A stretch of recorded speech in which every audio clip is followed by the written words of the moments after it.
자, 또 20번 문제부터 볼게요. 자, 9월 8일 가수금 300만 원 중 100만 원은 주식회사 대부에 대한 제품 매출 계약금이고 나머지는 동사의 외상 매출금을 회수한 것으로 결정되었다. 그럼 이 가수금은 우리는 과거에 차변에 어디선가 돈이 들어왔는데 어디서 들어온지 몰라서 대변의 가수금이다라고 부채로 적어둔 거죠. 제가 저는 예수금, 가수금, 선수금은 부채다라고 했었죠. 그럼 부채니까 대변에 있던 건데 이걸 이제 원인 밝혔으니까 차변에 300만 원을 지우고 이제 대변에 그 원인을 쓸 거예요. 자, 그럼 그 중에 100만 원은 제품 매출 계약금이니까 지금 돈 들어온 거니까 받은 거죠. 그래서 선수금이 100만 원이 될 거고 나머지 200만 원은 외상 매출금 회수한 거니까 외상 매출금 지우기 위해서 대변의 외상 매출금이다라고 써주면 되겠네요. 자, 그럼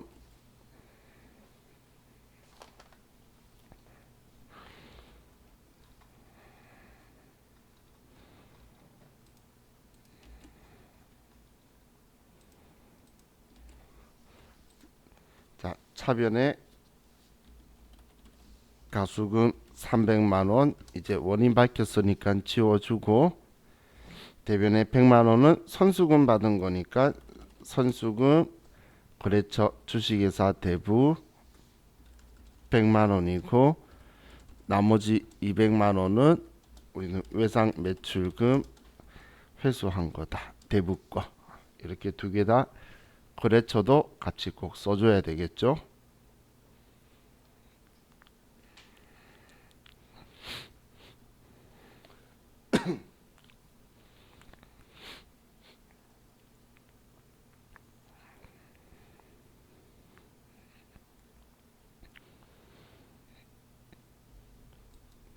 자, 다음 9월 15일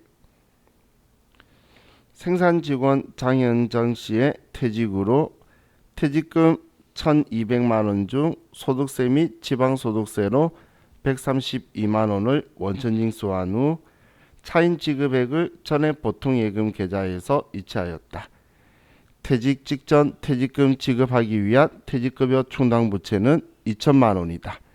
자, 그럼 퇴직급여 충당부채 잔액을 알려주네요. 직원이 그만뒀을 땐 줘야 되는데 그러면 우리는 퇴직금이 1,200만 원인데 퇴직급여 충당부채가 2천만 원이니까 전액 퇴직급여 충당부채를 줄여주면 되고 대변에 퇴직금 줘야 되니까 돈 줄 건데 우리는 퇴직소득세 132만 원을 빼고 전액 지급을 한 거네요. 자, 그럼 우린 대면에 퇴직금 줘야 되니까 보통 예금에서 돈 나갈 거고 차변에는 퇴직급여 충당부채 금액이 많으니까 퇴직급여 충당부채 쓸 거고 자, 얘는 1,200만 원이 퇴직금이니까 1,200이고 자, 우리는 1,200만 원에서 132만 원을 뺀 1,068만 원을 지급할 거고 132만 원은 뭐 어떤 돈을 지급하든 간에 우리가 대신 세금 내기 위해서 원천 징수한 거는 전부 다 예수금이라고 처리해야 되죠. 그래서 얘는 예수금이네요.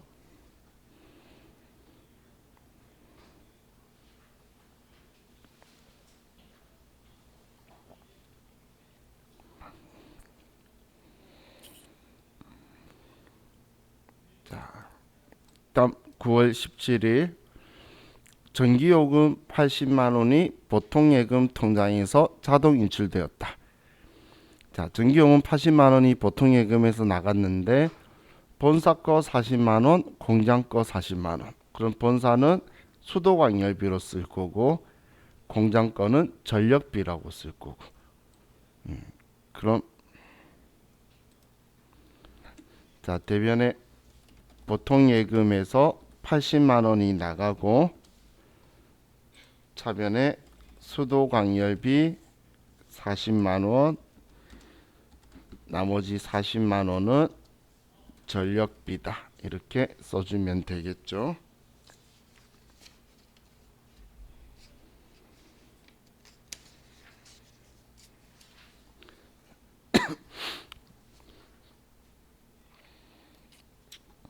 자, 이제 다음 페이지.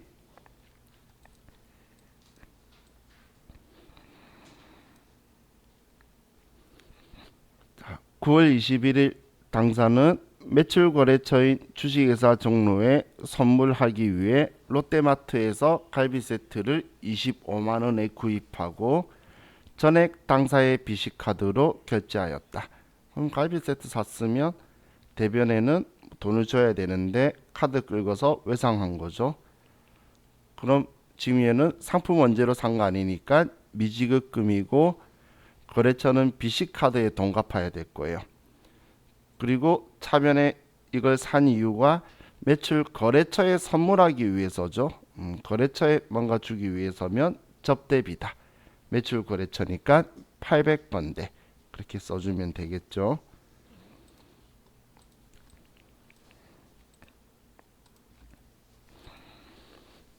대변에 미지급금 비식카드에 25만 원 갚아야 되고 우리는 접대비인데 매출 거래처니까 800번대의 접대비다.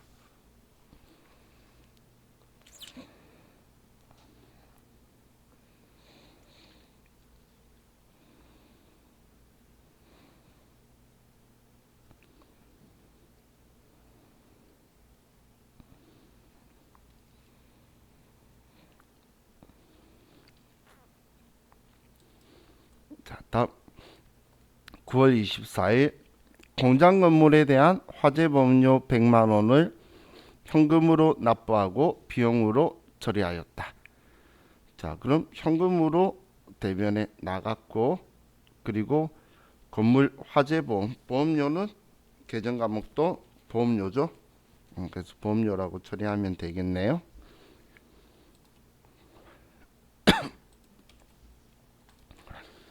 대변에 현금으로 100만 원이고 보험료인데 공장 건물 거니까 500번대의 보험료다.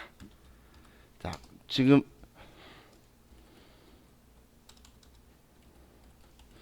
보험료가 비용 처리하라 그러면 보험료라는 계정 과목으로 500번이나 800번대를 구분할 거예요. 그런데 보험료 납부하면서 자산이라고 처리하라고 하면 그때는 상급 비용이라는 계정 과목을 쓸 거예요. 비용인데 얘를 미리 준 비용이다라고 처리해 둘 거예요. 그냥 우리 보험료 일반적으로 1년치 납부하고 그러죠.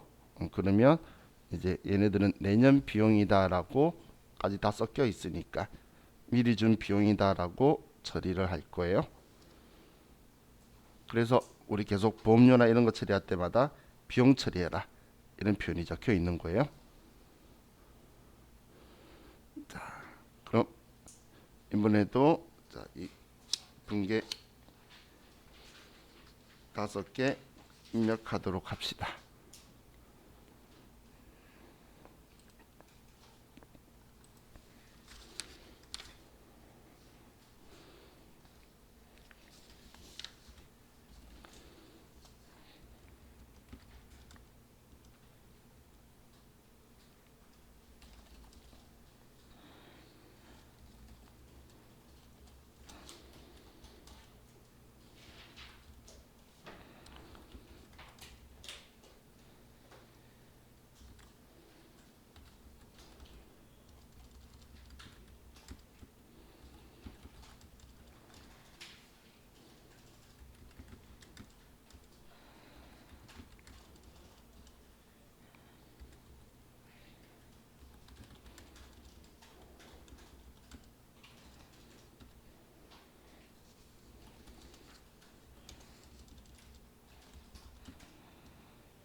이제 10월 26일 봅시다. 이번 6개 다 해서 한 번에 입력할게요. 자, 당사는 영업부 직원 김상호의 모친 조의금으로 10만 원을 현금으로 전달하였다. 그럼 현금 10만 원 줬고 우리 직원들 경조사비 챙기는 거는 복리후생비죠. 직원한테 뭔가를 제공하는 것. 그리고 영업부 직원이니까 800번대의 복리후생비 처리하면 되겠네요. 자, 그럼 대변에 현금으로 10만 원이 나가고 차변에 복리후생비 800번대 10만 원이다.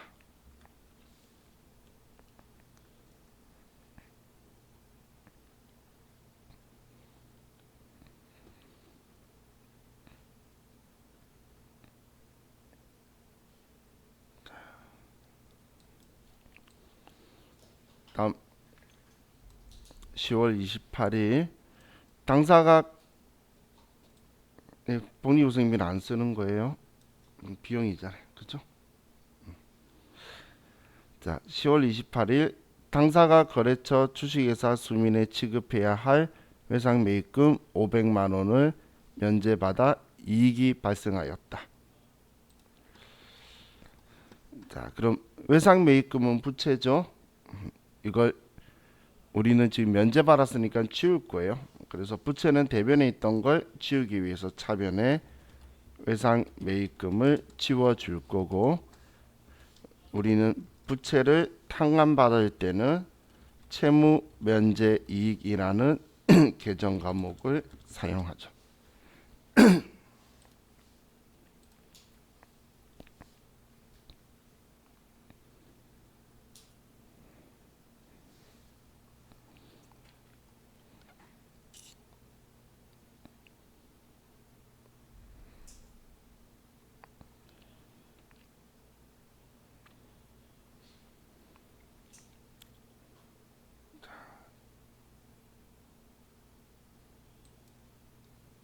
다음 10월 30일 당사에서 생산한 제품을 관할구청에 불의웃돕기 목적으로 기탁하였다. 적용 입력할 것. 자, 지금 우리 기부한 거죠. 제품을. 그러면 제품은 판 거 아니니까 우리는 판매한 게 시가로 파는 거지. 누군가한테 줬으면 내장부에 500만 원짜리 적혀 있던 걸 줬으니까 지워주는 거예요. 그래서 대변에 제품 500만 원을 지워주고, 항상 재고 자산이 판매한 게 아닌데 우리가 지워주기 위해서 쓰게 되면 타계정으로 대체 적용 8번을 꼭 써주셔야 되고, 차변에 우리는 물건이든 돈이든 우리는 기부하게 되면 기부금이라는 계정 과목을 쓸 거예요.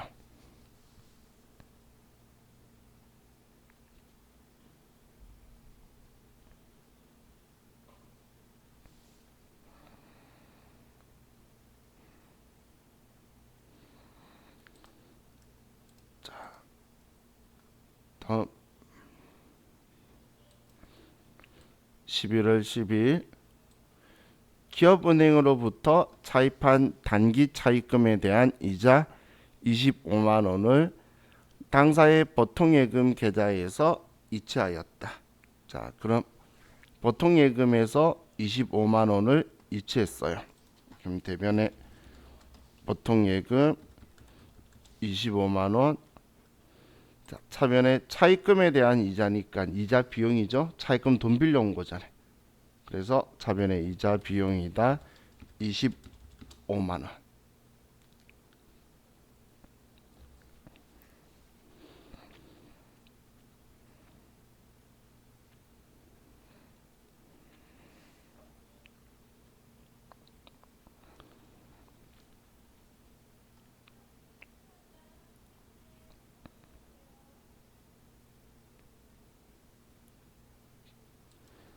자, 다음 11월 25일 대표이사로부터 토지 3억 원을 무상으로 수정받았다.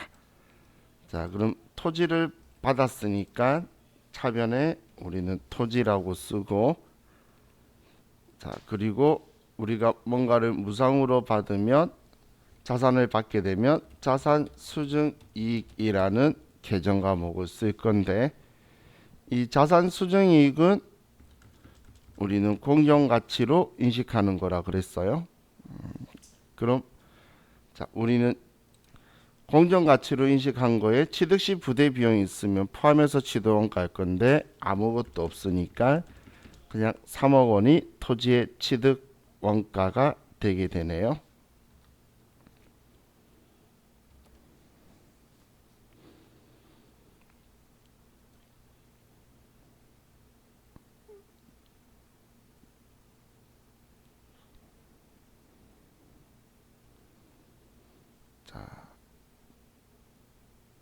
다음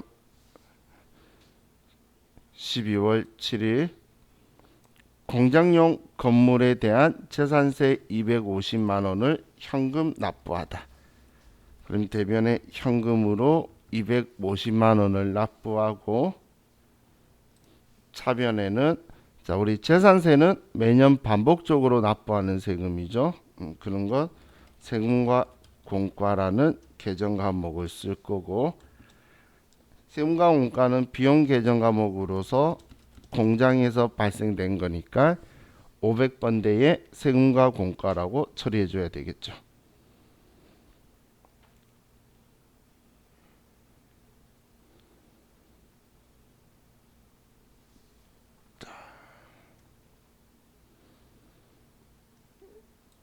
그럼 25번 문제부터 30번까지 또 입력하도록 합시다.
자, 지금 우리가 한 게 우리 책에 있는 그 일반 전표 입력하는 문제는 기출 문제에 있는 거 뒤에 있는 걸 제외하고는 전부 다 풀었어요. 근데 자, 여러분들이 복습을 하실 때 지금까지 우리 분계 연습한 거 개수가 그렇게 많지는 않죠. 뭐 지금 제가 뭐 우리 회사 바꾸고 한 게 30개고, 그리고 그 앞에 한 것도 한 50개 점인가 그 정도밖에 안 됐고요.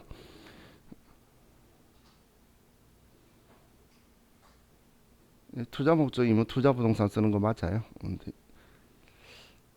자, 이제 여러분들이 공부하실 때 복습하실 때 자, 이거 한 개만 유념하고 해주세요. 지금 했던 분계들 있죠. 일단은 여러분만의 공부하는 스타일이 있으실 테니까 한번 먼저 여러분들이 그 하시는 스타일대로 공부를 해보세요. 근데 결론적으로 지금 풀었던 문제들 있죠. 나왔는데 또 틀린다면 공부하는 방식이 틀린 거예요. 근데 왜냐면 내가 지금 잘못하고 있는지 잘하고 있는지도 모르고 무작정 공부하는 건 정말 비효율적인 거예요. 그렇기 때문에 지금 우리 제가 몇 개 안 된다고 이야기한 이유는 최소한 이 문제가 나왔을 때는 안 틀리도록 내가 보는 게 나의 공부하는 기본 그건데, 그냥 그 나중에 뒤에 가면 틀려도 계속 문제 풀어가고 한 문제 풀고 답 보고 그러시는 분들이 있어요. 그 다음 되면 또 틀리고. 그거는 시간 낭비예요. 나중 되면 제가 이렇게 말할 거예요. 그 시간에 차라리 그냥 침대 누워서 잊지 말자 그랬죠, 다시 보자 그랬죠, 외우는 게 훨씬 낫다고. 실수 줄이는 게 낫지 모르는 거 더 알아갈 일이 없어요. 근데 지금 여러분들이 자기만의 방식으로 해서 일단 저와 같이 머지않아 또 금방 붕괴할 거예요. 그럼 붕괴했을 때 회계 1급이다 세무 2급이다라고 해서 붕괴 난이도가 팍 올라가는 게 아닌데, 지금 봤던 문제들을 여러분들이 다시 생각 못한다면 복습이 안 되었거나 아니면 했는데 또 틀린다면 공부하는 방법론이 틀렸으니까 수정해야 돼요. 내가 공부했던 거는 다시 안 틀리도록 만들어야 되겠죠. 그렇기 때문에 자, 우리 붕괴가 안 되면 안 돼요. 지금 이거 하고 나서 책 바꾸고 지금 이제 바꾸고 또 일반 전표한 후에 부가가치세 이론 공부하고 나서 또 부가가치세가 있는 전표 입력할 거예요. 그리고 나서 또 저지 결산한 후에 결산 붕괴를 또 할 거예요.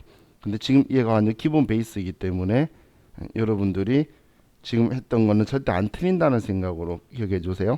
그래도 정 안 될 때 쓰는 방법이 뭐냐면 문제 읽고 답 보고 해가지고 문제 읽고 답 보고 해서 이렇게 표현했을 때는 이 개념 과목을 대변에 쓴다, 차변에 쓴다라고 초반에 그냥 단순하게 외워두면 나중에 전표 붕괴하는 데는 안 틀려요. 그래서 어떤 방식을 쓰든 간에 여러분들이 지금 봤던 문제는 안 틀리도록 공부하시면 참 좋을 것 같아요. 자, 우리 이제 우리 이 교재, 혹시 교재 없으시면 제가 파일 올려드릴까요?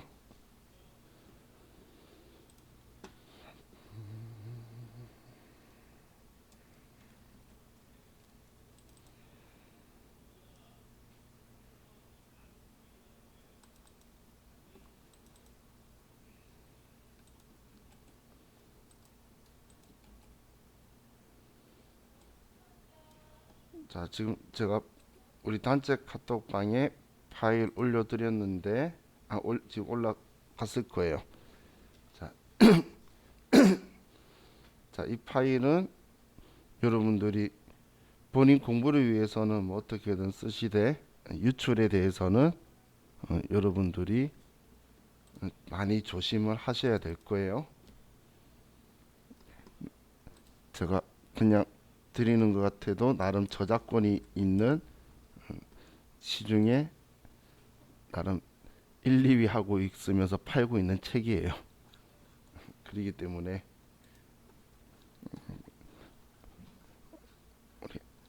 안 좋은 일이 안 일어나도록 그 저작권 주의는 좀 잘 해주세요. 자, 이제 30페이지로 갑시다.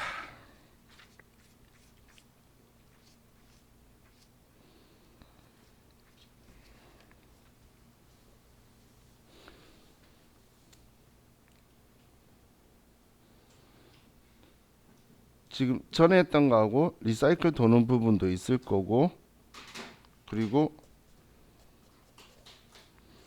그 뭐 좀 새로운 부분도 있을 건데, 우리가 회계 1급 공부할 때 봤던 내용들하고 이제 본인이 참고해 가면서 아마 그때하고 좀 달라진 부분도 있을 거예요. 전에는 처음 듣는 말이라서 무작정 다 적어뒀는데 지금 봤을 때는 또 이제 중요도가 과거하고 달라지신 부분들이 많을 거예요. 그래서 본인이 필요한 부분만 캐치를 하면서, 왜냐하면 거의 대다수가 이제 시험 다가오면 그리고 나중에 공부하실 때 분홍색 책을 봐요. 회계 1급 책 보시는 분 한 분도 없더라고. 그렇기 때문에 이 책에다가 여러분들이 정리를 좀 많이 해주시면 좋을 것 같아요. 자, 그럼 첫 시작은 그냥 우리 회계 개념 체계 부분부터 다시 정리를 해드릴 건데, 자, 이 개념 체계는 자, 우리는 그냥 가볍게 들으시면 돼요.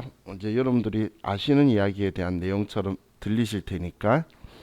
자, 우리 회계라는 거는 우리 재무회계만 생각하지 마시고 우리가 그 많은 관리회계다, 뭐 세무회계다, 어떤 회계다라고 말하는 여러 가지 회계들이 있는데 이건 우리 기업과의 이해관계자들한테 유용한 정보를 제공하는 수단이다라고 보시면 돼요. 그럼 우리 기업과의 이해관계자에게 유용한 정보를 제공하는데 그 이해관계자가 누구냐에 따라서 회계의 종류가 나눠진다고 보시면 돼요. 그럼 이 재무회계는 우리 외부 이해관계자인데 이 외부 이해관계자라는 거는 우리의 미래의 잠정적인 채권자나 아니면 투자자가 될 사람들 혹은 현재 우리의 채권자나 투자자인 사람들한테 유용한 정보를 제공해 줄 거예요. 그럼 이 유용한 정보를 제공하는 수단이 우리가 과거 공부했던 재무제표라는 건데 이 재무제표는 미래에 일어날 일을 쓰는 게 아니라 우리가 과거에 돈을 빌려왔거나 빌려줬거나 물건을 샀거나 아니면 팔고 돈 받았던 과거 지향적 정보가 들어가 있어요. 우리 미래에 팔 것이다, 살 것이다, 빌려올 것이다 이런 정보가 있는 게 아니죠. 그래서 재무회계에서 생산되는 이 정보는 과거 지향적 정보라는 거예요. 그럼 이 회계는 우리 원칙 적용 적혀 있는 건 우리가 일반적으로 인정된 회계 기준의 지배를 받고 있어요. 그래서 우리는 지금 일반 기업 회계 기준에 의해서 하고 있는 걸 저와 같이 공부하고 있다라고 했죠. 그럼 우리 상장사는 한국채택 국제회계 기준을 쓸 거고 그 외 나머지 비상장사는 한국채택 국제회계 기준을 사용하지 않는다면 일반 기업 회계 기준을 적용해서 써야 된다라는 게 기준이에요. 자, 우리 안에 중요 유용성 적혀 있는데 이건 잘못 표현된 거예요. 이게 하나만 가지고 있는 게 아니기 때문에 이 지문에 대해서는 조금 어폐가 있으니까 그냥 무시하시면 좋을 것 같아요. 자, 그럼 이 관리회계라는 거는 우리 시험의 챕터는 아니고 얘에 대해서만 말할 거예요. 우리는 원가회계는 시험의 챕터가 맞는데 관리회계는 시험 챕터가 아니에요. 우리 대표이사한테 언제 우리 본전 측이 하는 손익분기점이 언제인지 언제부터 이익으로 돌아갈 수 있을 건지 미래지향적 정보를 주는 건데 우리가 그런 정보까지 생산하는 게 우리 시험 지금 우리 저와 같이 공부할 챕터도 아니고 그리고 자산 세무 2급까지는 아무 챕터가 아니에요. 그럼 이 관리회계는 그럼 어떤 건지만 개념만 생각을 하고 계시면 되는데 우리 기업의 의사결정 권한자들 있죠. 그 사람들은 내부 이해관계자라고도 표현하는데 내부 이해관계자라는 표현보다는 우리 기업 내의 의사결정 권한자한테 이 사업을 합시다 하지 맙시다 이렇게 결정할 수 있는 사람한테 유용한 정보를 제공하는 목적으로 하는 거예요. 그럼 이 관리회계는 우리 재무회계처럼 재무제표 이런 식으로 일반 목적 보고서가 아닌 특수 목적 보고서를 써요. 일반 목적 보고서라는 말은 그 누구에게 주든 간에 같은 형식의 양식으로 보고를 해주는 걸 일반 목적 보고서라고 하는 건데 특수 목적 보고서라는 건 그 사람만을 위해서 생산하는 거예요. 그럼 사람마다 다르게 생산하는 것들을 우리는 특수 목적 보고서라고 표현한다라고 보시면 돼요. 우리 흔히 커스터마이징 한다라고 표현하는 거 있죠. 나중에 여러분들이 회사 가서 관리회계를 하는 위치에서 일을 하게 된다면 그러면 여러분 바로 위에 있는 팀장이나 부장이 해달라는 거하고 대표이사가 작성해달라는 거하고 똑같은 건데 기준부터 원하는 방식이 틀릴 거예요. 그 사람마다 선택이나 판단을 틀리게 한다는 거예요. 그렇기 때문에 이건 특수목적 보고서라는 거고 이 관리회계는 제가 앞에 이런 말을 썼죠. 미래에 우리 손익분기점이 언제인지 이익으로 돌아가는 시점이 언제인지 이런 걸 주로 하기 때문에 근데 미래지향적 정보가 주를 이루고 있어요. 근데 미래 정보만 있는 건 아니에요. 과거의 정보를 토대로 해서 미래지향적 정보를 생산하는 게 정확한 표현인 거예요. 우리가 지금 이러한 자원이 있고 그럼 이러한 자원이 있고라는 말은 미래 경제적 그 활동에 대한 결과물들이죠. 그럼 그걸 가지고 이제 미래에 어떻게 될 건지를 이제 나름 객관적 논리적으로 우리가 표현을 해내는 방식이다라고 보시면 돼요. 그렇기 때문에 이 관리회계는 그 어떤 회계의 규칙을 적용받는 건 아니에요. 대신 이 회계를 했던 게 미래에 그 결과치하고 어긋나게 나온다 그러면 그거에 대한 또 문제점이 발생을 하게 되겠죠. 그래서 이제 그 부분에 대해서만 좀 주의를 하고 잘 챙기면 되는 게 관리회계다라고 보시면 돼요. 자, 그리고 여기에 안 적혀 있는데 세무회계라는 게 있어요. 이 세무회계는 우리 국가나 지방자치단체에게 유용한 정보를 주기 위해서인데, 국가나 지방자치단체에게 유용한 정보를 주는 건 우리가 세금 얼마 내야 되는지 그 정보겠죠. 얼마 벌었는지 그런 거기 때문에 우리는 여러분들 법을 보면 이제 세법이 있고, 그리고 시행령이 있고, 그리고 시행규칙이 있어요. 그러면 모든 법은 시행규칙에 서식이 들어가 있다고 보시면 돼요. 그럼 그 시행규칙에 있는 서식을 가지고 작성을 할 거예요.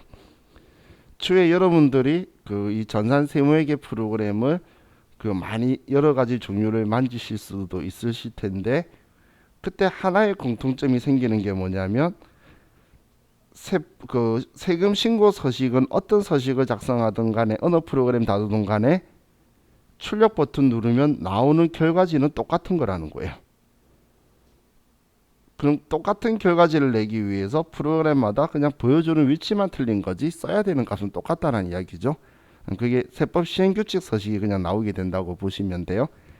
그럼 우리는 그 시행규칙 서식에 의해서 우리는 신고를 하게 될 거고, 그리고 그 안에 있는 정보 내용은 과거 지향적 정보예요. 우리가 돈을 얼마 벌었습니다지 벌 겁니다 하라고 말하면서 세금 내는 건 말이 안 되죠. 얼마만큼 벌었습니다, 혹은 얼마만큼 물건을 팔았습니다, 과세되는 대상 물건을 팔았습니다 라고 신고하기 때문에 얘는 과거 지향적 정보가 있는 게 세무회계라고 보시면 돼요. 그럼 이 세무회계는 당연히 세법의 적용을 받게 되겠죠. 우리가 정확하게 신고하지 않으면 국가가 세무과세관청에서 제대로 바로 잡아주러 올 거예요.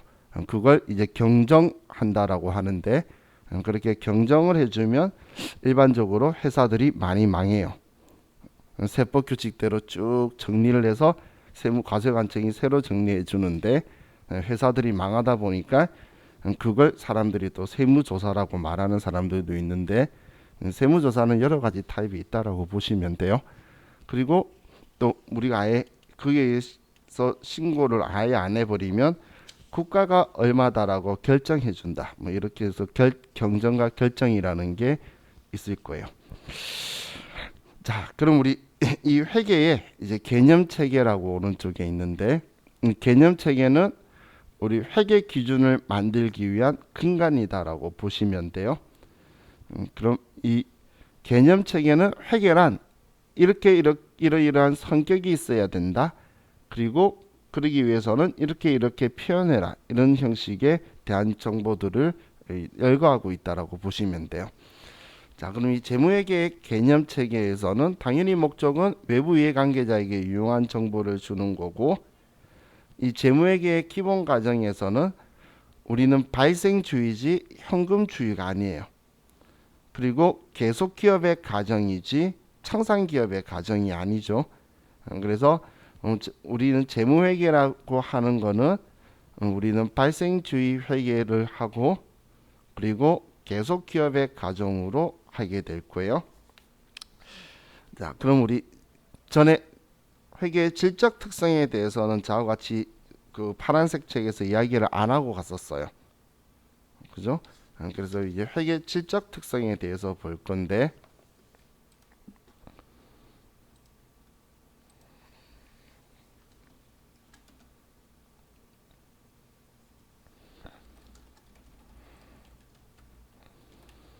자, 회계의 질적 특성을 크게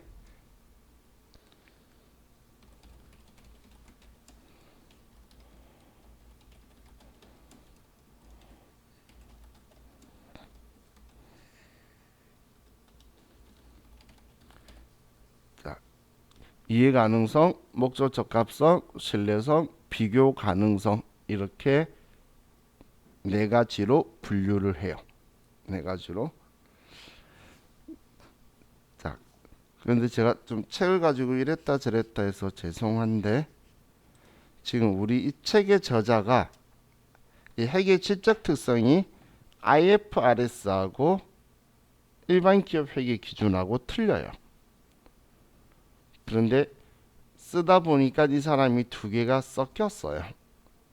그래서 바꿨는데 우리 회계 1급 체계는 지금 이번 올해 새로 나온 거에는 제대로 바꿔뒀어요. 그래서 지금 아마 회계 1급 체계도 제대로 바꿔뒀고 우리 나중에 여러분들이 그 세무 2급 책 새로 제가 드려도 잘 바꿔뒀을 건데 근데 지금 우리 세무 2급 책에는 얘가 좀 틀리게 적혀 있어요. 자, 페이지 찾는다고 돌리는데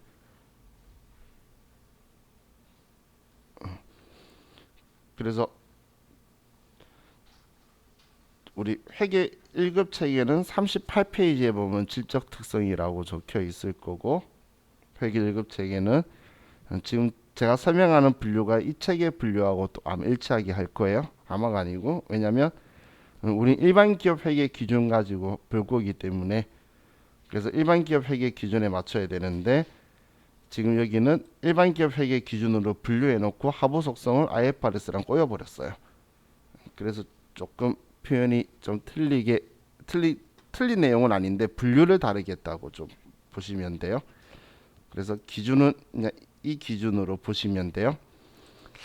자, 그럼 먼저 우리 이해 가능성하고 비교 가능성을 좀 보면 자, 이해 가능성이라는 건 자, 여러분들은 자세한 내용은 다음 페이지 넘기시면 32페이지에 이 내용들이 쭉 적혀 있어요. 그래서 이걸 참고를 하시면서 보시면 돼요. 자, 이해 가능성은 특별한 거 없어요. 우리가 작성자가 지금 우리 회계를 하는 목적이 외부 이해관계자한테 유용한 정보를 주려고 하는 거죠. 그런데 유용한 정보를 제공하려고 했는데 그 외부 이해관계자가 무슨 내용인지 이해를 못하면 회계로서의 역할을 상실했다는 거예요. 당연한 이야기죠. 그죠? 그리고 자, 얘 두 개 빼고 비교 가능성을 먼저 보면 자, 비교 가능성은 우리 그 기관별 비교 가능성이 있고 기업 간의 비교 가능성이 있어요. 기관별 비교 가능성이라는 건 과거에도 제가 이런 표현을 썼는데 올해 우리 회사가 10억을 벌었어요. 그럼 잘 벌었는지 못 벌었는지는 알 수 없다는 거예요. 그럼 전년도에 1억 벌었던 회사가 올해 10억을 벌었으면 올해 잘한 거고 전년도에 100억을 벌었던 회사가 올해 10억을 벌었으면 올해는 좀 성과가 안 좋은 거죠, 많이. 그런 것처럼 최소 2개 이상의 연도를 같이 비교해서 보여줘야지 외부 이해관계자한테 이제 비교 가능성을 높여서 유용한 정보를 줄 수 있다는 거예요. 이게 기간별 비교이기 때문에 재무제표 작성할 때는 최소 2개 연도 이상을 보여줄 거예요. 자, 그리고 우리 또 기업 간의 비교 가능성이라는 건 우리가 여러분이 투자하려고 봤을 때 A라는 회사, B라는 회사, C라는 회사가 똑같은 기준으로 재무제표가 작성되어 있어야지 여러분들이 가지고 계신 기준점을 가지고 비교를 할 수가 있지. 회사별로 회계 기준이 서로 틀리게 되면 그러면 비교 가능성이 떨어질 수가 있겠죠. 그렇기 때문에 이제 우리 외부 이해관계자인 투자자들이나 아니면 은행이나 이런 것을 위해서 주식 같은 경우는 그래서 상장사들은 전부 다 한국채대 국제회계 기준만 사용하도록 이제 우리가 명시하고 정하고 있다라는 거예요. 그래서 이제 이 이해 가능성과 비교 가능성은 여러분들이 이제 쉽게 그냥 생각을 하실 수 있는 건데 목적 적합성과 신뢰성이 있는데 이 두 개를 우리 회계의 주요 질적 특성이라고 해요.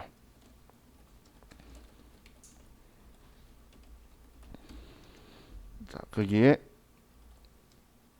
목적 적합성과 신뢰성이 있는데 자, 얘 둘은 주요 질적 특성이기 때문에 또 하부 속성이 있어요. 목적 적합성은 얘는 예측 가치 피드백 같이 적시성이 있고, 신뢰성의 하부 속성에는 검증 가능성, 표현의 충실성, 그리고 중립성이 있다고 보시면 돼요. 지금 이렇게 표현하니까 좀 눈에 잘 안 들어오나요?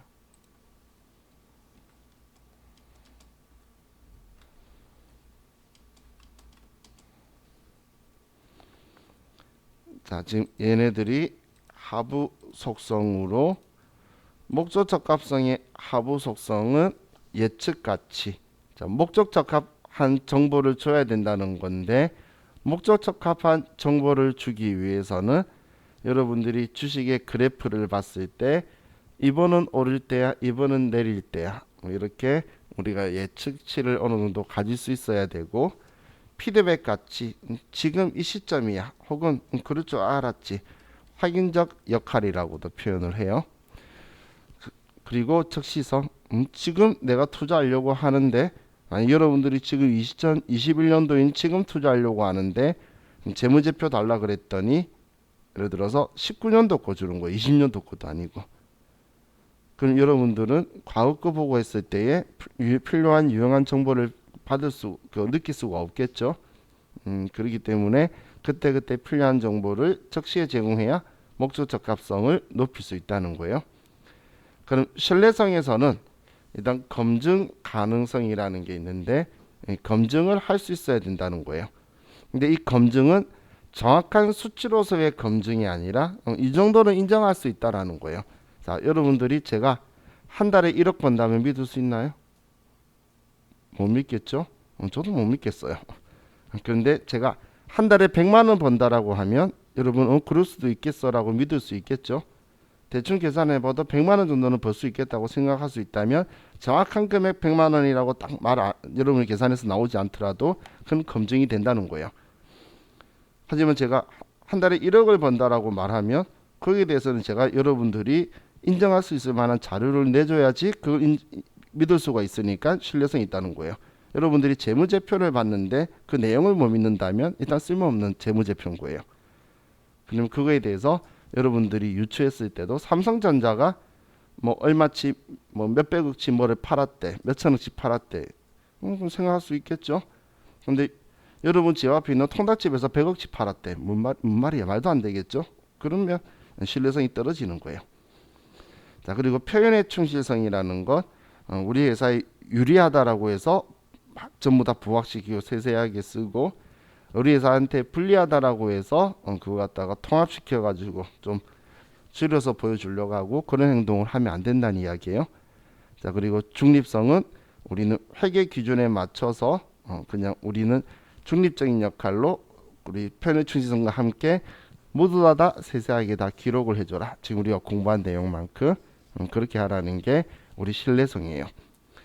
자, 그럼 이 두 개를 다 높이는 게 우리한테는 제일 좋은 건데, 이 두 개를 다 높이기에는 조금 문제가 발생하는 것들이 있어요. 자, 그래서 그 부분은 우리 좀 쉬었다가 제가 다음 시간에 설명을 드릴게요. 좀 쉬었다 합시다.